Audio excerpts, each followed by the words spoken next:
समीर वर्मा शहर का नामी आईपीएस अफसर था। बाहर लोग उसकी ईमानदारी और इज्जत की मिसाल देते थे, लेकिन घर की दीवारों के पीछे एक अधूरी कहानी थी। पहली पत्नी अनिता एक साधारण लेकिन बेहद हुनरमंद गायिका थी। उसकी आवाज में मिठास थी और उसका सपना था कि उसकी बेटी संध्या भी एक दिन बड़ी गायिका बने। लेकिन किस्मत ने बीच रास्ते में ही उसका साथ छीन लिया। अनिता की मौत ने समीर को तोड़ दिया और छोटी संध्या मां की यादों के सहारे बड़ी होने लगी। कुछ साल बाद समीर ने दूसरी शादी कर ली। ज्योति घर आई, साथ में उसका बेटा अर्जुन भी। बाहर से यह परिवार पूरा लगने लगा, लेकिन अंदर ही अंदर फर्क साफ दिखता था। अर्जुन पढ़ाई के लिए मुंबई भेजा गया। अर्जुन को महंगे स्कूल में दाखिला दिलाया गया और उसे आगे की पढ़ाई के लिए मुंबई भेज दिया गया। वहीं दूसरी ओर संध्या को बस इंटर तक पढ़ाया गया। ज्योति कहती, लड़कियों को इतना काफी है, वरना ज्यादा पढ़ लिख कर सिर चढ़ जाएंगी। लेकिन असली जुल्म यह था कि पढ़ाई के साथ साथ घर का सारा काम भी संध्या के कंधों पर डाल दिया गया। सुबह से रात तक बर्तन, कपड़े, झाड़ू, पोंछा और खाना सब वही करती। किताब उठाने का वक्त भी उसे तब मिलता जब सब सो जाते। थकी आंखों और कांपते हाथों से वह धीरे धीरे पढ़ाई करती। पन्नों पर नींद की लकीरें गिरती, लेकिन हिम्मत नहीं छोड़ती। संध्या अपने भीतर मां की तरह गाने की चाहत संजोए रहती। कभी अकेले कमरे में धीरे से गुनगुनाती तो मां की यादें ताजा हो जाती। उसे लगता मां पास बैठी है। संध्या को बस इंटर तक पढ़ाया गया।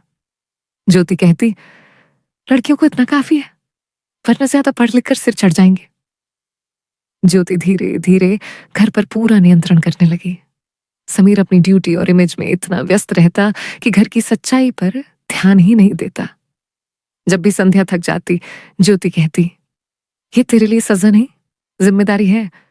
बहू बनने से पहले सीख ले। अर्जुन को सब सहूलियत मिलती। वो बेटा है, घर का नाम रोशन करेगा। संध्या चुपचाप सहती रही। उसके भीतर आवाज थी, लेकिन बाहर कहने की हिम्मत नहीं। ज्योति ने एक दिन कहा, ज्योति, इस लड़की को ज्यादा घर पर रखना ठीक नहीं, जल्दी निपटाते हैं। मेरे रिश्तेदार का बेटा है विक्रम, उसी से शादी कर देंगे। समीर ने ज्यादा विरोध नहीं किया। उसे लगा कि शादी बेटी के लिए अच्छा ही होगा। संध्या का सपना गाना वहीं थम गया। शादी की तैयारियां बिना धूमधाम के पूरी कर दी गई। विक्रम का घर छोटा था। मां और बहन ही उसके साथ रहती थी। शादी के दिन सब सामान्य लगा, लेकिन पहली रात ही सब कुछ बदल गया। विक्रम शराब पीकर आया और संध्या से ऐसा बर्ताव किया कि उसकी उम्मीदें टूट गईं। विक्रम की आंखों में शराब का नशा था और शब्दों में कठोरता। संध्या ने कांपते हुए कहा, संध्या, धीरे, आज तो कम से कम मुझे अकेला छोड़ दीजिए। मैं अभी इस घर में नहीं हूं। लेकिन विक्रम ने उसकी बात नहीं सुनी। उसकी पकड़ इतनी कस गई कि संध्या का पूरा शरीर कांप उठा। उसकी आंखों से आंसू बह निकले, पर उसकी आवाज कमरे की दीवारों से टकरा कर ही रह गई। उस रात के बाद संध्या के शरीर पर ऐसे निशान रह गए जिन्हें कपड़ों से तो ढका जा सकता था, मगर आत्मा पर बने जख्म किसी से छिपाए नहीं जा सकते थे। सुबह जब वह आईने के सामने खड़ी हुई तो अपनी आंखों में सूजन और शरीर पर चोट के निशान देखकर चुपचाप साड़ी का पल्लू कसकर खींच लिया। वह चाहती थी चीखना, बताना, भाग जाना, मगर दरवाजे बंद थे और घर की दीवारें उसकी कैद बन चुकी थी। दिन गुजरते गए और हालात और बिगड़ते गए। विक्रम रोज शराब पीकर झगड़ा करता। उसकी मां और बहन संध्या को हर बात पर ताने देती। तेरे बाप ने दहेज भी नहीं दिया, तू हमारे घर क्या लेकर आई? छोटी छोटी गलतियों पर मारपीट तक होने लगी। फोन छीन लिया गया। बाहर की दुनिया से उसका संपर्क। एक दिन पिता समीर का फोन आया। संध्या ने चाहा कि वह सब बता दे, रो ले, लेकिन ज्योति की बातें याद आई। बाप की इज्जत पर दाग मत लगाना। संध्या, धीरे। पापा, मैं बिल्कुल ठीक हूं, यहां सब अच्छा है। और उसने कॉल काट दिया। सुबह का वक्त था। संध्या ने रसोई का सारा काम खत्म किया, फिर कपड़े धोने लगी। विक्रम काम पर जाने के लिए तैयार हो रहा था। जाते जाते उसने ताना मारा। विक्रम, कड़क आवाज में, ठीक से रहना, मेरी मां की शिकायत ना सुनूं, और हाँ, फोन पर बेवजह बकबक मत करना। विक्रम दरवाजा पटक कर चला गया।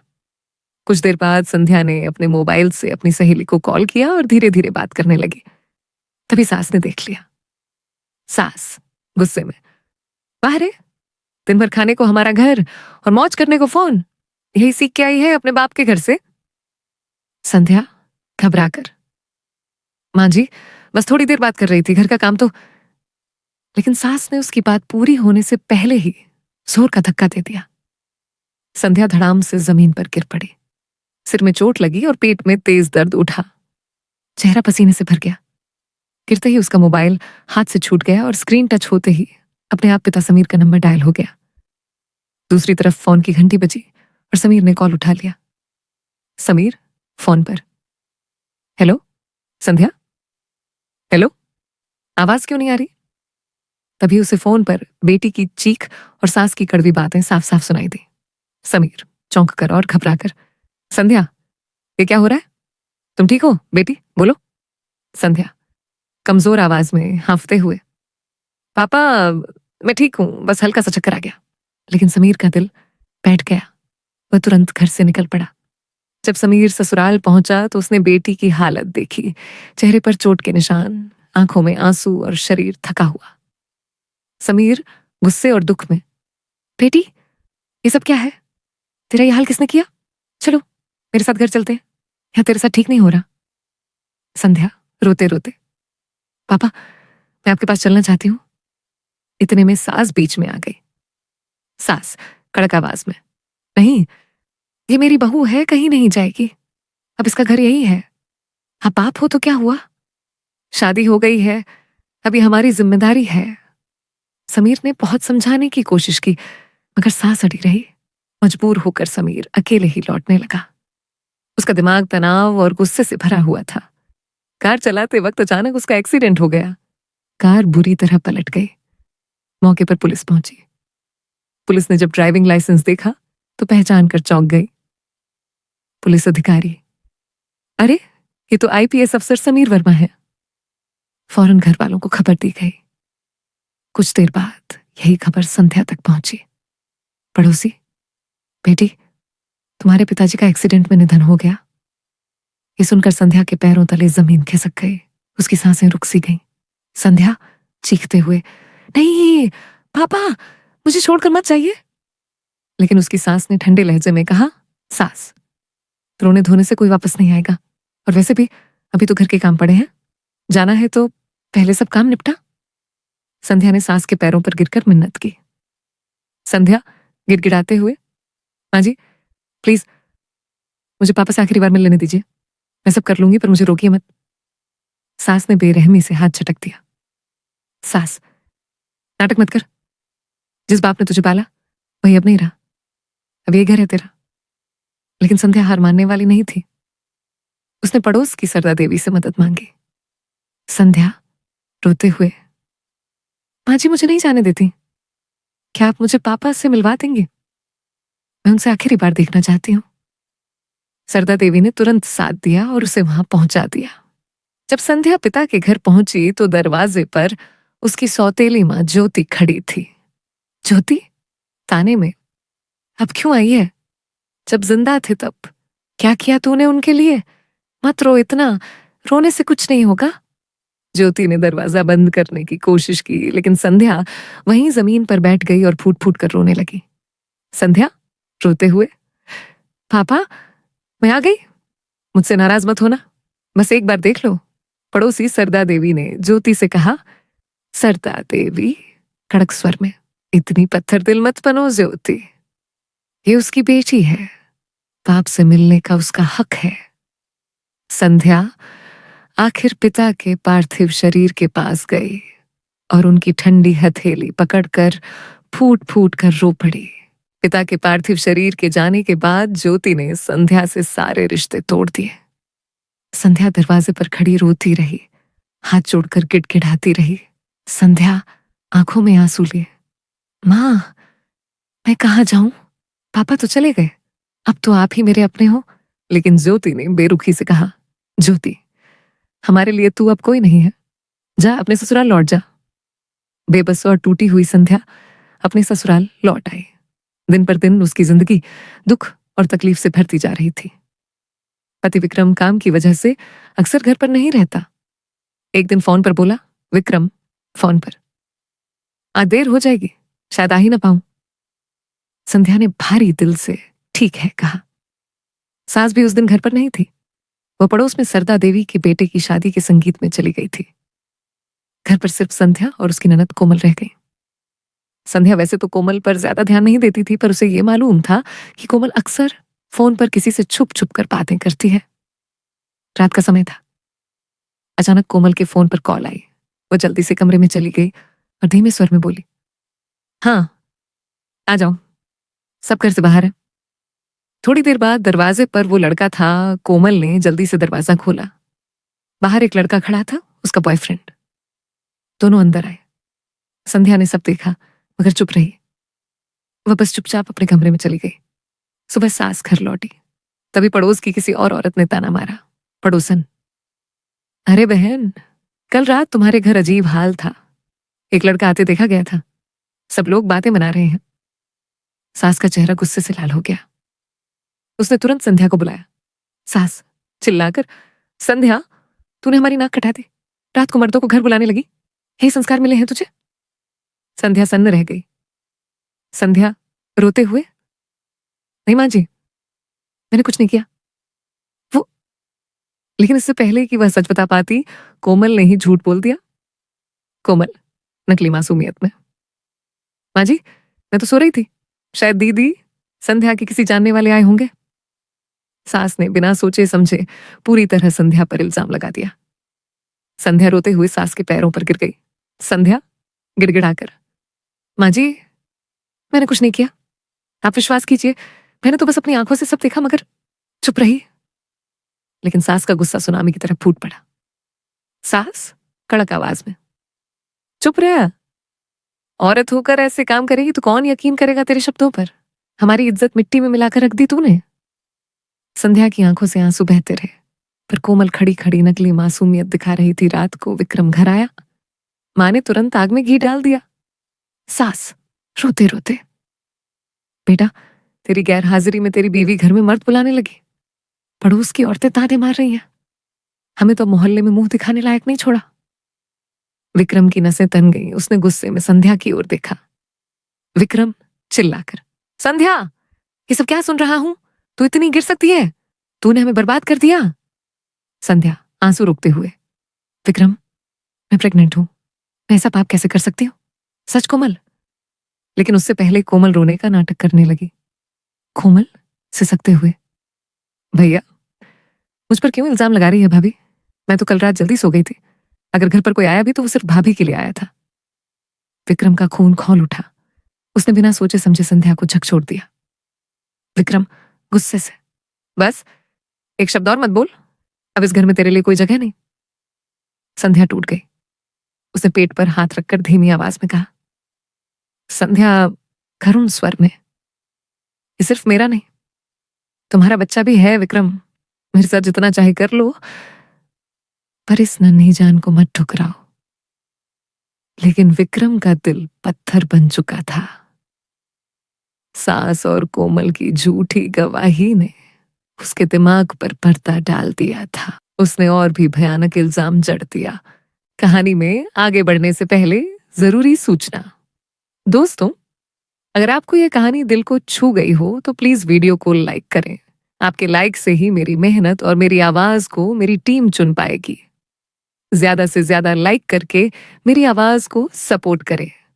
विक्रम, ये बच्चा मेरा नहीं हो सकता। जरूर तूने मेरे न रहने पर किसी और से संबंध बनाए होंगे। मुझे धोखा दिया है तूने। संध्या की सांस अटक गई। उसकी आंखों में आंसू जम गए, जैसे सब कुछ खत्म हो गया हो। सास ने हाथ पकड़कर दरवाजे की तरफ धकेल दिया। सास, जा, इस घर की दहलीज दोबारा मत लांघना। हमारे खानदान की औरतें ऐसे कलंक के साथ नहीं जीती। संध्या सड़क पर अकेली खड़ी रह गई। उसकी आंखों में आंसू, दिल में दर्द और पेट में पल रही मासूम धड़कन, सब कुछ चुपचाप उसके साथ थे। वह रोते रोते आसमान की ओर देख रही थी, मानो पूछ रही हो, पापा, अब मैं कहाँ जाऊं? संध्या को घर से धकेल दिया गया। बाहर काली रात थी, बादलों की गड़गड़ाहट और मूसलधार बारिश। पानी की बूंदें उसके बालों से टपक रही थी। कपड़े पूरी तरह भीग चुके थे। वह दरवाजे के पास ही रोती हुई बैठ गई और कांपते हुए सांस से मिन्नत करने लगी। संध्या, माँ जी, बरसात हो रही है, कहाँ जाऊं मैं इस हाल में? प्लीज मुझे अंदर आने दीजिए। मैं प्रेग्नेंट हूं, मेरे पेट में आपका पोता पल रहा है। अगर मुझे कुछ हो गया तो उस नन्ही जान का क्या कसूर होगा? माँ जी, आप ही समझाइए विक्रम को। मैं कसम खाती हूँ, मैंने कुछ भी गलत नहीं किया। संध्या के हाथ कांप रहे थे। वह सास के पैरों को पकड़कर रो रही थी, लेकिन सास ने बेरुखी से पैर झटक दिए। सास, नाटक मत कर। तूने हमारी नाक कटा दी है। ये बच्चा तेरा है, हमारे खानदान का नहीं। अब चाहे तू मर जाए या जी ले, इस घर की चौखट तेरे लिए बंद है। बरसात और तेज हो गई, बिजली चमकती, गर्जना होती, और अकेली संध्या सड़क पर पड़ी, पेट पर हाथ रखकर रोती रही। संध्या, हे भगवान, अब मैं कहाँ जाऊं? कौन देगा मुझे आसरा? बरसात थमने का नाम ही नहीं ले रही थी।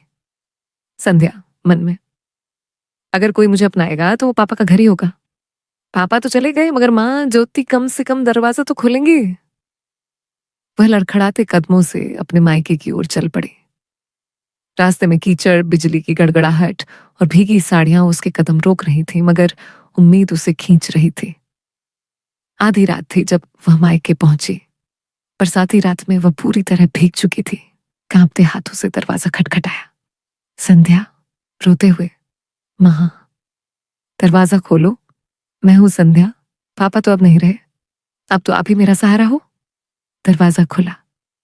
ज्योति सामने खड़ी थी, हाथ में दीपक और चेहरे पर सख्त नजर। ज्योति, क्यों आई है तू यहाँ? तेरे लिए इस घर में कोई जगह नहीं है। संध्या, माँ, मुझे मत ठुकराइए। देखिए, मैं गर्भवती हूँ, पापा चले गए, आप ही मेरी अपनी है, मुझे थोड़ी छांव मिल जाएगी, प्लीज माँ। लेकिन ज्योति ने बेरुखी से दरवाजा और कसकर पकड़ लिया। ज्योति, तेरे कारण ही समीर जी का जीना दूभर हो गया था। अब उनका नाम लेकर मत आना। ये घर मेरा है और तेरे लिए इसमें कोई जगह नहीं। जा, अपने ससुराल लौट जा, वही तेरा ठिकाना है। ज्योति ने दरवाजा जोर से बंद कर दिया। बरसात की रात थी। संध्या ठुकराई हुई, भीगे कपड़े और कांपते शरीर के साथ सड़क पर चल रही थी। पेट पर हाथ रखे वह खुद से बुदबुदा रही थी। थकान और दर्द से अचानक उसकी आंखें बंद हो गईं। वह सड़क पर ही गिर पड़ी, बेहोश। उसी समय कुछ गाड़ियां वहां से गुजर रही थी। एक गाड़ी धीरे से रुक गई। उसमें बैठी थी डो प्रिया, एक दयालु महिला। Doctor, doctor. प्रिया गाड़ी से उतरी और जल्दी से संध्या की नब्ज देखी। डॉक्टर। प्रिया चौंक कर, ओ, ये तो प्रेग्नेंट है, इतनी रात, ऐसी बारिश और इस हालत में अकेली। अगर अभी इसे अस्पताल ले गई तो भीड़ भाड़ और औपचारिकताओं में देर हो जाएगी। नहीं, इसे मेरे घर ले जाना बेहतर होगा। उन्होंने तुरंत ड्राइवर से कहा, जल्दी गाड़ी स्टार्ट करो, सीधे मेरे घर चलो। गाड़ी बारिश को चीरती हुई आगे बढ़ी। संध्या अर्ध बेहोशी में बस इतना ही सुन पाई। उसकी पलकों पर आंसू मिले हुए बारिश के खतरे थे, लेकिन दिल में पहली बार एक हल्की सी उम्मीद की किरण जागी। संध्या धीरे धीरे फुसफुसाते हुए, पापा, शायद आपने किसी को भेजा है मेरी मदद के लिए। कुछ देर बाद गाड़ी एक बड़े से घर के सामने रुकी। टो प्रिया ने जल्दी से संध्या को सहारा दिया और अंदर ले आई। उन्होंने नौकरानी को आवाज दी, गेस्ट रूम तैयार करो और गर्म पानी लाओ, ये लड़की बहुत तकलीफ में है। संध्या आधी बेहोश हालत में बिस्तर पर लेटी रही। बारिश बाहर अब भी बरस रही थी, लेकिन पहली बार उसे लगा शायद उसकी जिंदगी में कोई अपना मिल गया है। सुबह की पहली किरण खिड़की से कमरे में उतरी। रात भर की बारिश थम चुकी थी। भीगी जमीन से मिट्टी की खुशबू उठ रही थी। संध्या धीरे धीरे आंखें खोलती है। वो खुद को एक अजनबी लेकिन सुरक्षित जगह पर पाती है। डॉक्टर प्रिया, अब कैसी तबीयत है? डरिए मत, आप यहाँ सुरक्षित हैं। संध्या घबराई आवाज में बोली। संध्या, मैं यहाँ कैसे आई? प्रिया, कल रात आप सड़क पर बेहोश पड़ी थी। मैं डॉक्टर हूं, मैंने सोचा अस्पताल ले जाऊं, लेकिन आपकी हालत देखकर लगा सबसे पहले आपको शांति और सुरक्षा चाहिए, इसलिए यहां ले आई। संध्या की आंखों से आंसू बह निकले। उसने सब कुछ बता दिया। सास का ताना, ननद का झूठ, पति का साथ न मिलना और मायके का दरवाजा बंद हो जाना। संध्या, मेरे पास अब कोई नहीं है, न मायका न ससुराल। मैं कहाँ जाऊं, किसे पुकारूं? पेट में बच्चा है पर सब कह रहे हैं ये मेरा नहीं। डॉ प्रिया का दिल पसीज गया। उन्होंने संध्या का हाथ थाम लिया। डॉक्टर, प्रिया, संध्या हिम्मत रखो। ये बच्चा तुम्हारी मासूम पहचान है, तुम्हारी ताकत है। जिसे दुनिया नहीं समझ पाई उसे भगवान समझते हैं। और अब मैं भी तुम्हारे साथ हूं, तुम अकेली नहीं हो। संध्या ने पहली बार किसी का सच्चा साथ महसूस किया। उसकी आंखों में हल्की मुस्कान और राहत झलक उठी। डॉ प्रिया ने नर्स को बुलाकर संध्या की पूरी जांच करवाई। रिपोर्ट देखकर मुस्कुराते हुए बोली, डॉ प्रिया, सब ठीक है, तुम्हारा बच्चा सुरक्षित है। बस तुम्हें तनाव छोड़कर नई शुरुआत करनी होगी। कई दिन बीत गए। संध्या अब डॉक्टर प्रिया के घर रह रही थी। वह रोज उनका हाथ पकड़कर कहती, संध्या, अगर आप ना होती तो मैं शायद जिंदा भी न रहती। आपने मुझे नया जीवन दिया है। डॉ प्रिया मुस्कुराकर जवाब देती, नया जीवन तो तुम्हारे अंदर पल रहा है संध्या। अब तुम्हें बस उसके लिए मजबूत बनना है। धीरे धीरे मोहल्ले और समाज में बातें फैलने लगी। वो संध्या अपने मायके और ससुराल से निकाल दी गई थी, अब एक डॉक्टर के घर रह रही है। एक दिन संध्या की सास और पति विक्रम अचानक डॉ प्रिया के क्लिनिक पहुंच गए। सास गुस्से में चिल्लाने लगी, सास, डॉक्टर साहिबा, आपने हमारी बहू को अपने घर क्यों रखा है? ये घर से भागी हुई औरत है और पेट में बच्चा पता नहीं किसका है। संध्या की आंखों से आंसू बह निकले, पर इस बार डॉक्टर प्रिया ने आगे बढ़कर जवाब दिया, डॉक्टर प्रिया, बस अब और नहीं। आप लोग बिना सबूत के इस लड़की की इज्जत पर कीचड़ उछालते रहे, लेकिन रिपोर्ट मेरे पास है। ये बच्चा पूरी तरह वैवाहिक संबंधों से है। संध्या बिल्कुल पाक और सच्ची है। रिपोर्ट सुनकर विक्रम सन्न रह गया। उसकी आंखें नीचे झुक गईं। उसे अपनी ही बातों और संदेह पर शर्माने लगी। विक्रम, संध्या, मैंने तुम्हें कभी समझा ही नहीं। तुम्हारे साथ अन्याय करता रहा और मां की हर बात पर यकीन कर लिया। मुझे माफ कर दो। संध्या का दिल टूटा हुआ था। उसने आंखें पोंछी और बस इतना कहा, संध्या, माफी से जख्म नहीं भरते विक्रम। मैं अब सिर्फ अपने बच्चे और अपनी इज्जत के लिए जीऊंगी। लेकिन सास फिर भी पीछे हटने को तैयार नहीं थी। उन्होंने घमंड से कहा, सास, जो औरत अपने पति और घर को छोड़कर बाहर रहती है उसके लिए हमारे दरवाजे हमेशा के लिए बंद रहेंगे। डॉ प्रिया ने संध्या का हाथ कसकर पकड़ा और बोली, डॉक्टर प्रिया, दरवाजे चाहे ये बंद कर दें, पर जिंदगी के रास्ते खुले हैं। संध्या, अब तुम्हें अपने पैरों पर खड़ा होना होगा। मैं तुम्हारे साथ हूं हमेशा। संध्या की आंखों में पहली बार आत्मविश्वास की चमक लौटी।